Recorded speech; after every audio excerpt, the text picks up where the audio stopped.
Hello children, how are you all? I hope you all are doing really good. तो बच्चों, आज GK में हम जानेंगे हमारी पार्ट्स ऑफ बॉडी के बारे में। तो चलिए शुरू करते हैं। Parts of the body. A, how many of each of these body parts does a full grown adult have? बच्चों, इनमें से आपको बताना है कि हमारी बॉडी में ये कितनी मात्रा में, कितने अमाउंट में पाए जाते हैं। ठीक है, जैसे कि लंग्स है, हमारी बॉडी में कितने लंग्स होते हैं? 2 लंग्स होते हैं, लेफ्ट और राइट। तो आप यहाँ पे 2 लिखोगे।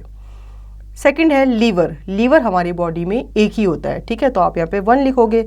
3 किडनीज। किडनीज हमारी बॉडी में 2 होती हैं। 4th bones. बोन्स जो होती हैं हमारी बॉडी में 206 होती हैं। 206 bones are there in our body.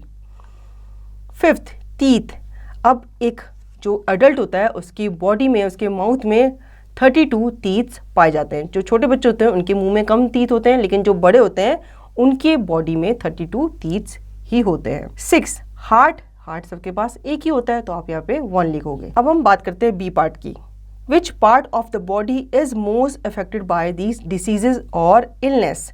Match the followings.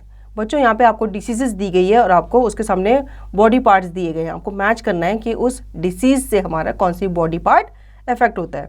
सबसे पहला है रिंग वॉर्म। रिंग वॉर्म हमारे स्किन को अफेक्ट करता है, तो आप उसको स्किन से मैच करोगे। ठीक है। सेकंड है रूमेटिज्म। रूमेटिज्म जो है वो हमारे joints like the elbows and knees, इनको ये क्या करता है? अफेक्ट करता है। Third diarrhoea. डायरिया जो है वो हमारे स्टमक को अफेक्ट करता है। ठीक है, डायरिया कहाँ पे होता है? जब हमारा स्टमक अपसेट होता है तो हमें क्या हो जाता है? डायरिया हो जाता है। कैटरैक्ट जो होता है वो हमारी आइज से रिलेटेड होता है, हमारी आइज को इफेक्ट करता है, जिसे हिंदी में मोतियाबिंद भी कहते हैं। ये जिसकी आंख में हो जाता है उसे दिखना हल्का हल्का धुंधला हो जाता है, मतलब उसकी आंखों के आगे कुछ बादल से हो जाते हैं, जिसकी वजह से उसे दिखना कम हो जाता है। एनीमिया जो होता है वो हमारे ब्लड से रिलेटेड होता है। ठीक है, जो पर्सन एनीमिक होता है उसके लिए कहा जाता है कि उसकी बॉडी में ब्लड की कमी है। क्लियर है बच्चों आपको? अब सी पार्ट पे चलते हैं। See, fill in the blanks, take help from the given clue box. अब आपको यहाँ पे फिल इन द ब्लैंक्स को फिल करना है क्लू बॉक्स की हेल्प से। First, if you are beaten by a street dog you should taken and dash vaccine.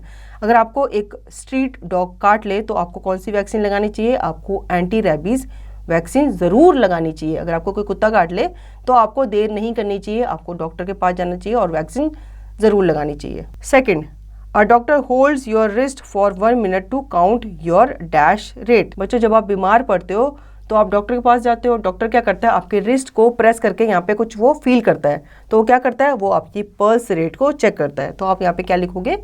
Pulse लिखोगे। Third, people who smoke have difficulty in breathing because their dash are harmed.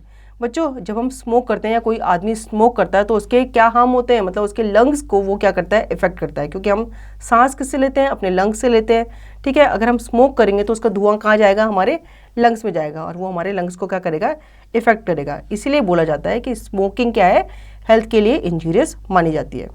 तो आप यहाँ पे lungs लिखोगे। Fourth, the hard outer covering of our teeth is made of dash. अब यहाँ पे जो क्लू बॉक्स में जो बच गया है एनामल, उसको आप यहाँ पे लिखोगे, क्योंकि वो क्या होता है? हमारे टीथ का हार्ड और आउटिंग कवरिंग वो माना जाता है। तो आप यहाँ पे क्या लिखोगे? एनामल लिखोगे। तो इसी तरह से ये चैप्टर यहाँ पे यही खत्म होता है। तो कैसा लगा ये चैप्टर? आई होप आपको ये चैप्टर समझ में आया होगा। अब इसका रिविजन जो है वो आप खुद से करेंगे।